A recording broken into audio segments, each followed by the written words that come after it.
Hello everyone, hope you're all well. And I'm down on the banks of the Grand Canal today, just down from Charlemont Street Bridge. And across the other side of the canal, we have our latest tent encampment of over 40 tents. This is about the 6th or 7th time that these tents have been relocated, most recently around Merrion Square.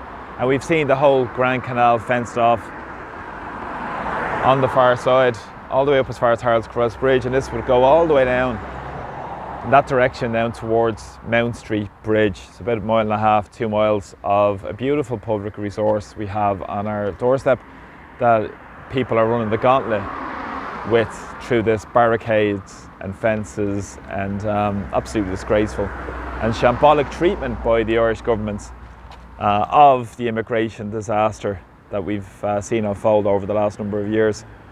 Now currently there are about 600 people claiming international protection coming into the system, and there are estimates that could take up to 30,000 this year. Now we've seen on top of that a huge increase in our population of over 3.5% in the last number of years through the European Union temporary directive, which has seen over 120,000 people from Ukraine coming in.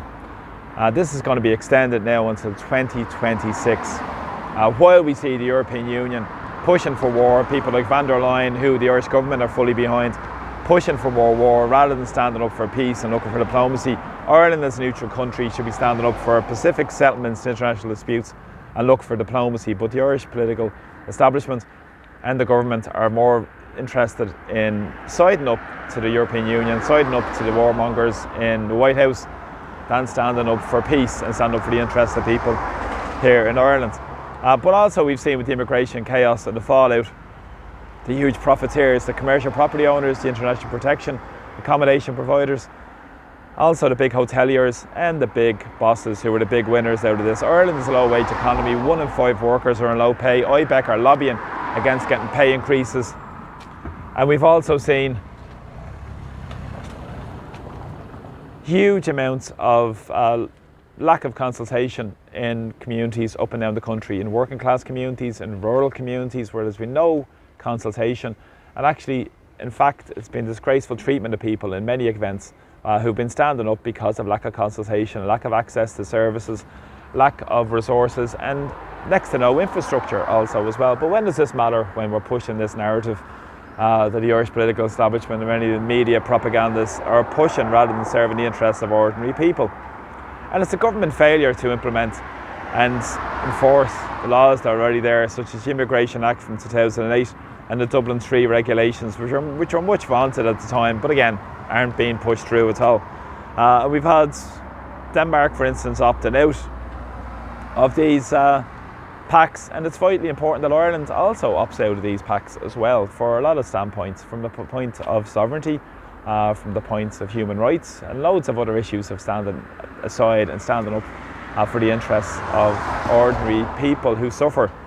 And it's very important as well, because in the last 24 hours after the debate in Dáil Éireann, where they were trying to ram through this EU migration and asylum pact undemocratically through the Dáil and through the Seanad, it was decided then to stop the debate by Hildegard Naughton and come back next week because more TDs wanted to speak to it. But actually, in fact, what really happened was there was a High Court injunction placed where they granted an order delaying the Dáil and Seanad voting on the EU Migration Pact, which is fantastic to see by a couple of, one barrister, I think Una McGurk, who brought this case forward as well. Now this would have huge ramifications in the context of Irish sovereignty, because we've seen already issues around screening, what they're talking about, this 12-week period, which is absolutely not going to happen. And not to mention the security checks and the Solidarity Fund as well, where we'll be paying into this fund, decided on the Brussels bureaucrats, and also deciding on our inflated GDP figures and leprechaun economics also as well. And these are critical issues moving forward in terms of our sovereignty and in terms of control of our own policy of the state again. Now there has been, as I said, injunctions taking place which are intended to delay the vote until a referendum takes place, because the people should be the final arbiter of any policy of the state, especially when you're looking to cede in your sovereignty.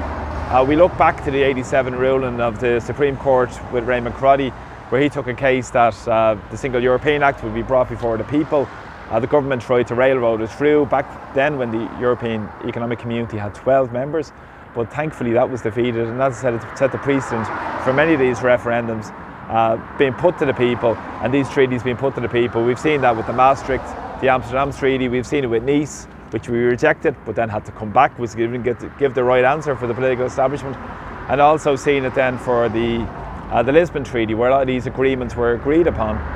But again, they're being reneged upon now by the Irish political establishment. So it is critically important, and the executive powers of the state should arrive from the government and the people of the state, which are critically and crucially important. So it has huge ramifications. It should be put to the people, and we wait and see how this High Court case develops over the next number of days. Because this is a country with extreme amounts of wealth in very few hands in society. We have 2 billionaires with the same wealth as 50% of the population. And it shows you that the conditions of working class and ordinary people are worsening because of this chaotic policy. We see who can profit from it. We see a huge ceding of our sovereignty. We see the centralized control to bureaucrats in Brussels. The whole question should be asked about our policy, and it is critically important that it's brought to the people. This is an ex-party ruling at the moment, so they're waiting for the state to get back involved with this High Court case, obviously, as well, which we'll note and watch with interest over the next number of days. But people power works. People contacting their TDs, contacting their public representatives works.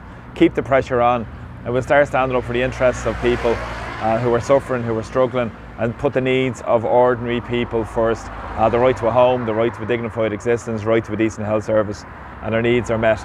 And look at the top end of society, who the political establishment always represents. So thanks for joining me in my video today. And from Dublin, take care, Slán. Press subscribe to my YouTube channel. Take care. Bye bye.